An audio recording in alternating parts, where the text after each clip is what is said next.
Oh, howdy all, grab yourselves a beer. It is time for some Path of Exile discussion. Today, what I wanted to talk about is some of the past League mechanics that are still relevant in the current Path of Exile game. If you're a veteran player, if you're the sort of person that gets 36 challenges most leagues, you probably know all of this already.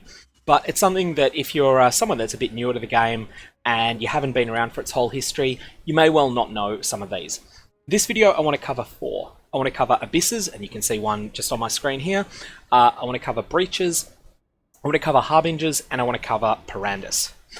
So what I'm going to do is I'm going to interact with all of these mods. The first one here is an Abyss. Each of these 4 different things adds packs of monsters in some way onto a map. And that's why I'm clustering them all together. But they all have their own nuances as well. This is an Abyss, this crack on the ground, and it's actually easier to see on your minimap than it is to see in the game client. When you run over this, it will start running away from you, and as it runs away from you, it will spawn monsters. Those monsters will attack you, and then at the end you'll receive one of 2 possible rewards. Either you'll receive a treasure chest, or you will receive a portal into abyssal depths, which are a bit rarer than the chests. So let's go through here. You'll notice that the Abyss itself is running away from me, and it'll pause for a bit and disgorge a whole bunch of monsters. You'll need to kill a lot of those, not necessarily all of them, and then then the Abyss will move again. It will keep going, and the length of it will vary a bit. There's a bit of randomness involved, but we're just going to keep going. This is a really easy map. Lots and lots of monsters, and now it's disappeared, and you'll see that there's an abyssal trove that's appeared in its place. So we're going to pop that. That's a treasure chest, and it's as simple as that, really. In terms of notable loot, you will receive abyssal jewels from every single abyssal trove. These are craftable, and like other jewels, they have 4 mod slots. This one here has dropped as a magic item. You can craft this with all the normal crafting orbs. They offer a different mod pool than the standard jewel mods. Additionally, they are sensitive to item level. So see here that this one is item level 82. That puts some limitations on what can roll. It precludes a couple of specific mods that require item level 83 or higher. Additionally, there are 4 different types of abyssal jewels. There are hypnotic eye jewels, which benefit spellcasters. There are murderous eye jewels, which focus on melee skills. There are searching eye jewels, which focus upon ranged attack builds, so both bows and wands.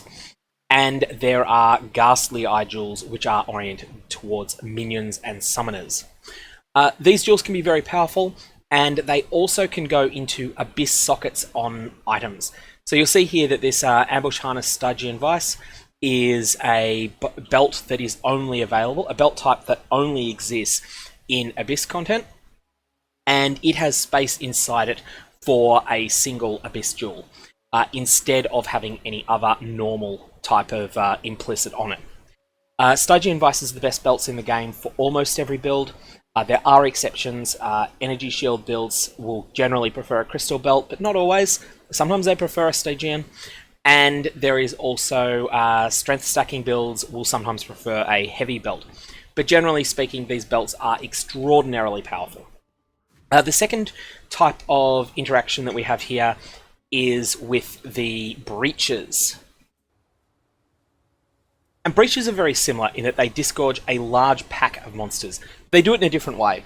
What the Breach does, rather than creating a sort of little rift in the ground that you then chase, the Breach will expand in all directions and will open a portal to another realm. So that other realm sort of touches our world, and the monsters from it can leak in.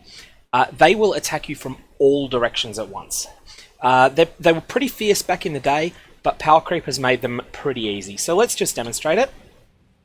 And you'll see that as the breach expands, there's more and more monsters spawning.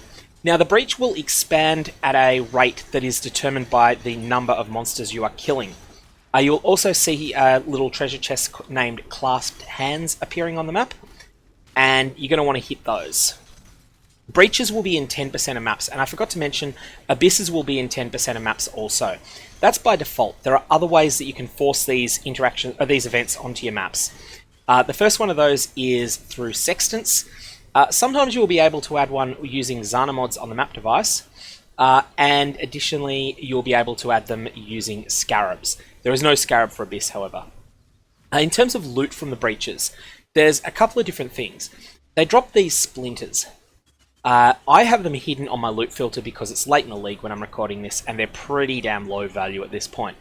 But what these are is 1% of a very special unique map. So when you compile 100 of the same splinter, you will be able to then go back to your hideout, and you'll be able to turn them into a Breachstone. So, here we have an example. I'll just put these splinters of Xoph in here. This is a Xoph's Breachstone. This is a unique map.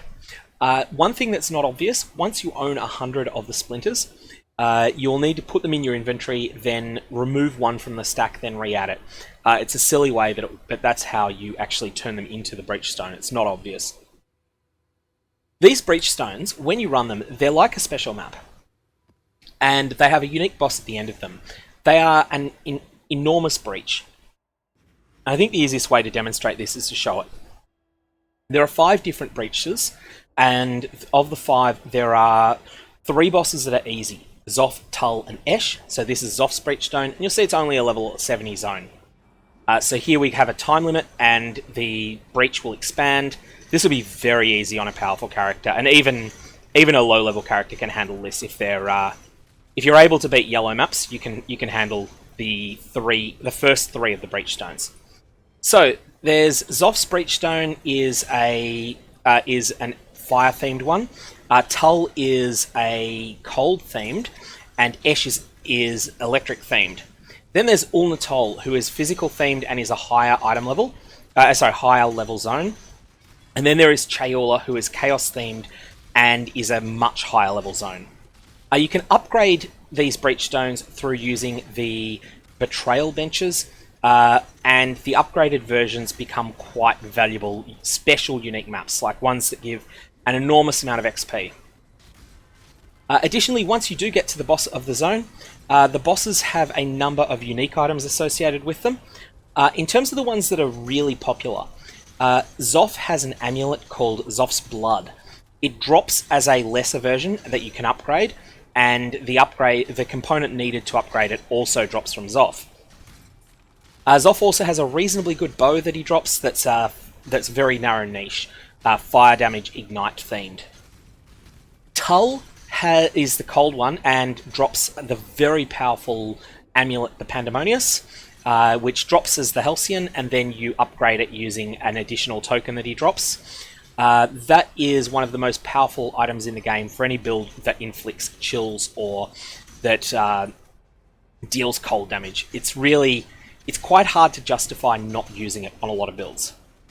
So that's the Pandemonius. From the lightning side of things, from Esh's Breachstone, you have currently the Hand of Wisdom in action. Hand of Wisdom and action, which drops as the Hand of Thought in motion and then can be upgraded. And it is a really powerful. It is a really powerful item. Wow, nothing dropped at all. No. Anyways, normally you will get something from his unique table, but no do there.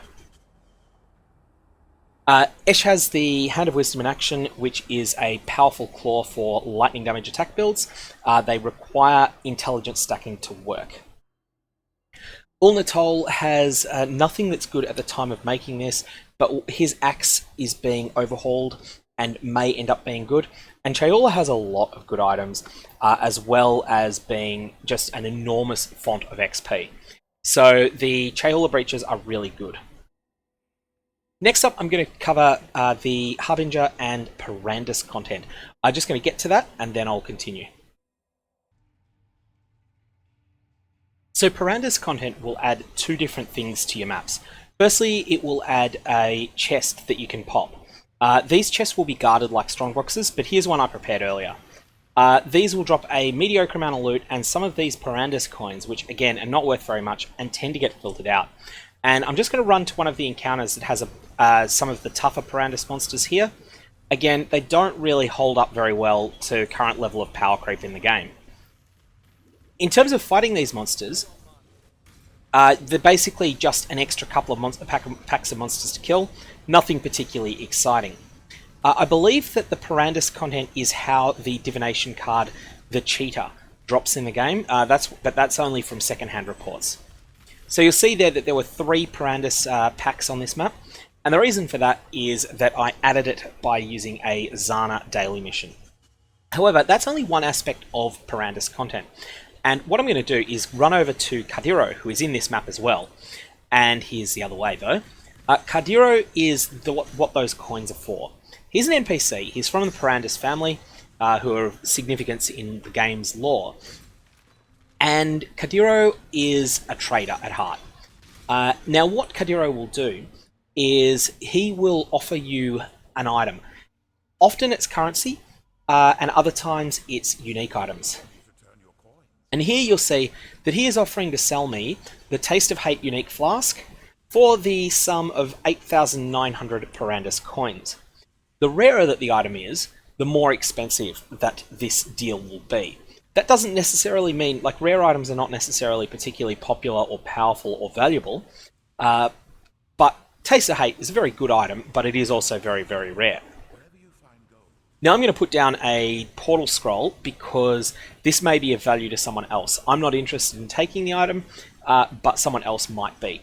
And so what I'm going to do is I'm going to say to other players, hey, do you want my Kadiro? He's offering this item. It's going to cost you 9,000 coins. And maybe they'll give me a tip, maybe they won't. I'm fine either way. Anyways, the primary ways that you can force Perandus onto a map. You can always use a Perandus scarab. And sometimes, depending on the league mechanics, you may or may not be able to use Zana mods to add Perandus to your map. Additionally, you can find him through interacting with Giannis in the Betrayal system, but I've never found that to be worthwhile. It's just an option. Okay, and so now that that's Perandus out of the way, let's discuss Harbingers. Harbingers are another encounter that adds lots and lots of monsters onto a map, so very similar to the other ones. They also have their own unique currency drops that were then actually made not so unique, because they can now drop. A lot of them can drop from other places than Harbingers. Harbingers are the hardest things to get on maps. The only ways at the moment are by using scarabs or sextants, or by having a Zana mission spawn them. Anyway, there's a Harbinger just over this bridge. What it is a monster that can't be targeted, can't be hurt, that will sacrifice its life to generate packs of magic monsters. Mostly magic, not exclusively. Those monsters will have a bluish tinge, as you see here, and they will also spawn obelisks on the ground. These obelisks are basically some sort of aura totem. See how there was an enormous amount of monsters there? I'm not actually sure if that was 1 or 2 packs, but that's essentially all Harbingers are. Very simple. They drop fractions of currency. So you'll see here that now that I'm overruling my loot filter, there's some alteration shards, there's engineer shards, which are a Harbinger specific currency, and there are Harbinger shards, again, Harbinger specific. These currency items are interesting. They do a couple of unique-ish things, and let's just kill a few monsters that are in my way and then get out of here. But the key to winning a Harbinger encounter is just to keep killing the trash. Keep killing it, keep killing it, keep killing it until the Harbinger itself flees. Now, these currency items, Harbinger shards, when you collect enough of them, they will become Harbinger's orbs. Harbinger's orbs state that they reforge a map item as another of a higher tier. There's a little bit more to them than this. What they do is that you will use them on a map. That map will be upgraded 1 tier 80% of the time. So if I was to take this Academy map here and apply a Harbinger's Orb to it, and let's just chisel it up first, there's a reason for that. There is a 80% chance that it will upgrade in tier to a tier 15 map. There is also a 20% chance that it will be transformed into a unique map named the Beachhead. So it's gone to become an Acid Caverns map, one that I had a lot of trouble getting on my getting this league on my Atlas.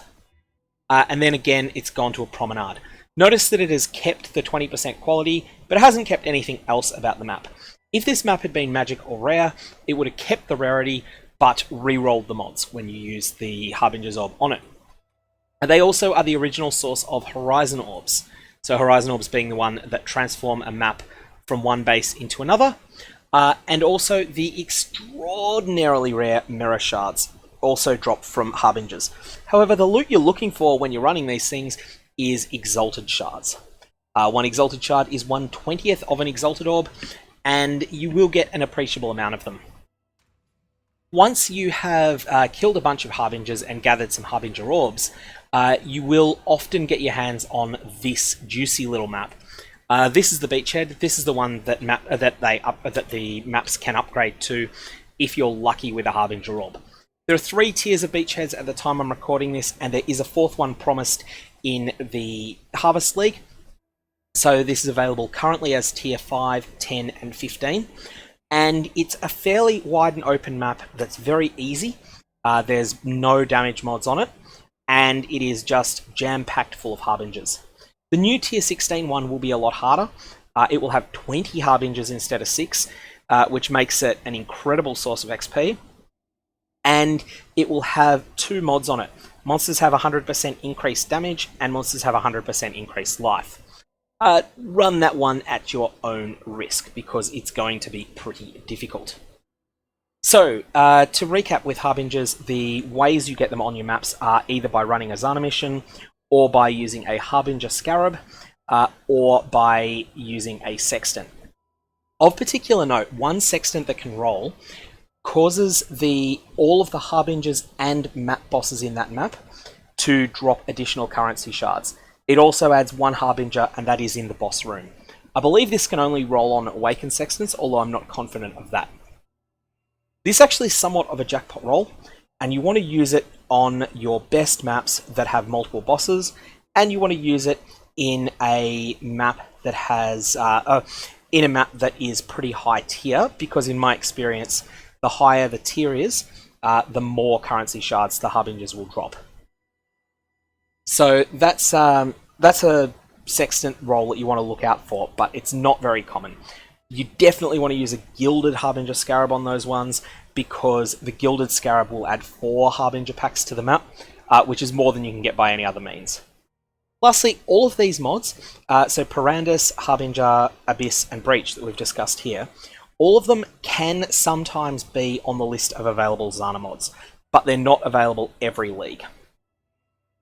Anyways, I'm going to leave it there on this one. If you've got any comments or questions, fire away below. I'm going to continue this as a series, but some of the individual entries will be considerably longer than these ones. These 4 are grouped together because I feel that they're pretty simple leagues mechanically, and they're all pretty similar to each other. Fundamentally, what they do is they juice up your maps.